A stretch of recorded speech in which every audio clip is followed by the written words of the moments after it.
ആഴ്ചയിലൊരിക്കയോ അല്ലെങ്കിൽ 4 ദിവസം 5 ദിവസം കൂടുമ്പോൾ ഇതുപോലെ കൂട് വൃത്തിയാക്കി നമ്മൾ ഈർച്ചപ്പൊടി വിതറി കഴിഞ്ഞാൽ അവർക്ക് കുളിക്കാനും അതുപോലെ തന്നെ നല്ല ഓടിച്ചാടി നടക്കാനും ഒരു പ്രത്യേക ഉന്മേഷം ഉണ്ടായിരിക്കും.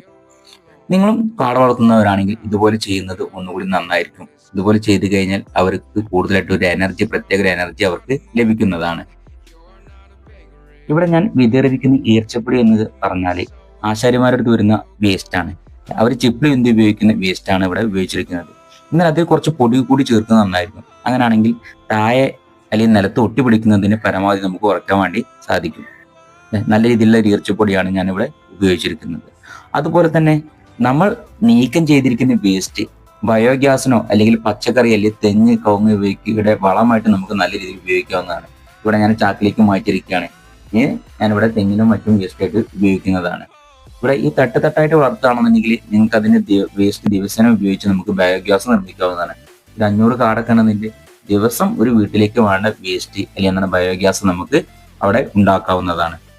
ഇവിടെ ഞാൻ ഉപയോഗിച്ചിരിക്കുന്ന വേസ്റ്റ് ഞാൻ പച്ചക്കറിക്കും മറ്റു തെങ്ങിനൊക്കെ വേണ്ടി ഉപയോഗിക്കാൻ വേണ്ടിയാണ് മാറ്റി വെച്ചിരിക്കുന്നത്.